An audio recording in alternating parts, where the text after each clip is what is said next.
What's going on, guys? Happy 2017! That's right, it's January, the time of year for resolutions, new gym memberships so you can get that bikini body, and really terrible movies. But fear not. We here at Screen Junkies are always on the lookout for the next standout January release. The diamond in the coal mine, the next Cloverfield or Tremors or Taken. All January releases, by the way.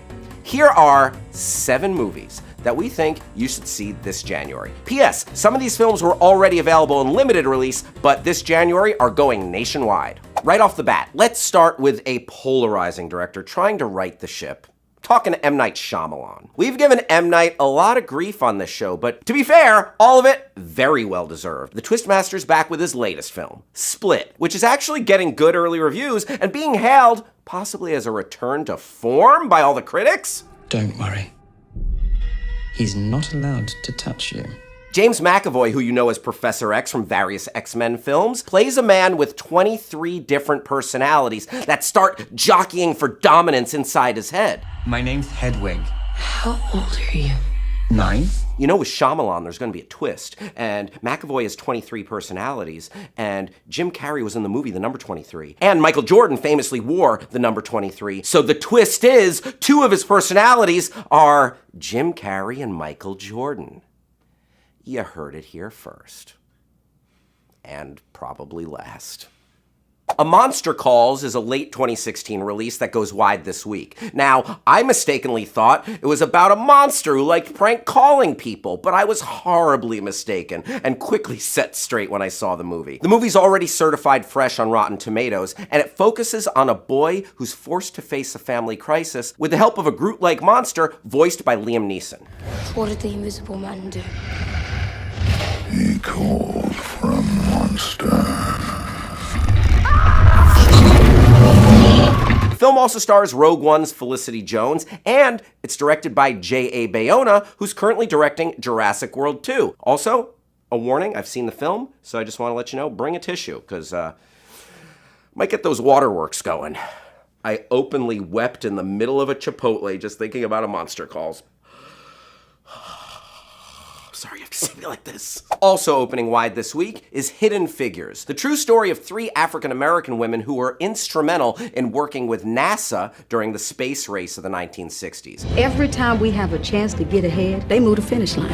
I need to be in that room hearing what you hear. It's got a great cast, including Taraji P. Henson, Octavia Spencer, Kevin Costner, and Kirsten Dunst, and has already been nominated for multiple Golden Globe and SAG Awards with some serious Oscar buzz behind it. Colonel Glenn? It's good to know NASA hasn't given up on good old-fashioned brain power. Now, I know it's tempting to go out and see Rogue One for the 5th time, but why not spend some of that hard-earned money on the real Star Wars? Except this one doesn't have, like, you know, droids or a Death Star or, like, anything else associated with Star Wars. Okay, it doesn't have anything to do with Star Wars, but, come on, mix it up a little. Also getting a lot of Oscar buzz is 20th Century Women, written and directed by Mike Mills and starring Annette Bening, whose performance is being buzzed about as potential Best Actress material. I just think that, having your heart broken is a tremendous way to learn about the world. Bening plays a landlord struggling to raise her son in the late 1970s with the help of her building tenants. Man, wish my landlord would do cool stuff like that.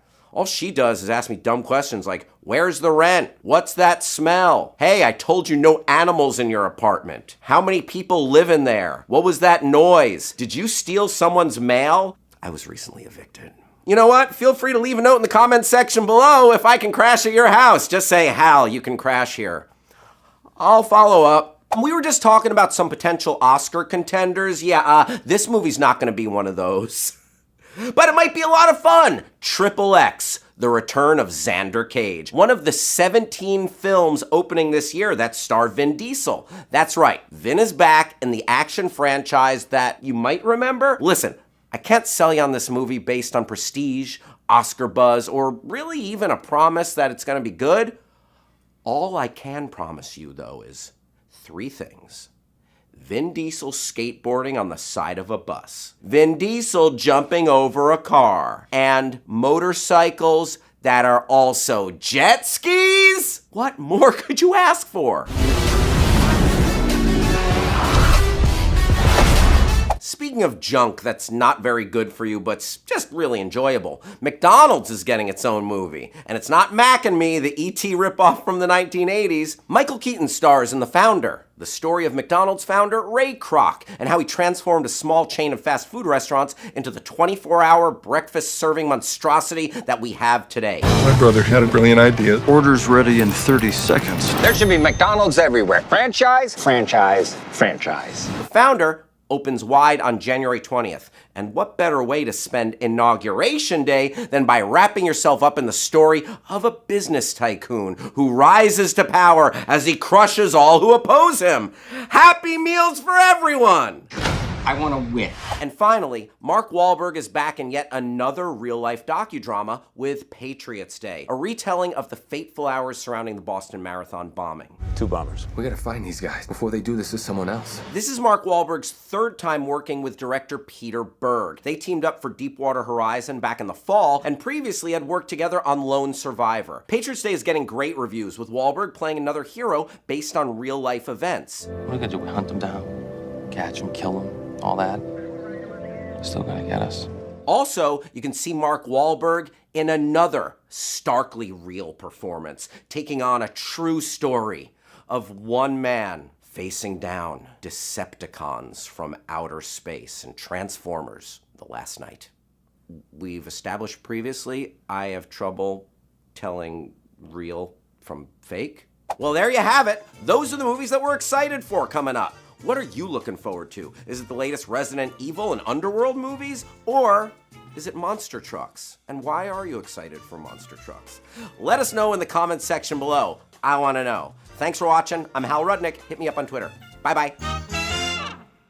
Hey guys, did you know that this end card works with your phone now? I know, right? Click the boxes below to watch more Screen Junkies videos, and click the Screen Junkies logo to subscribe and get this show, honest trailers, movie fights, and more.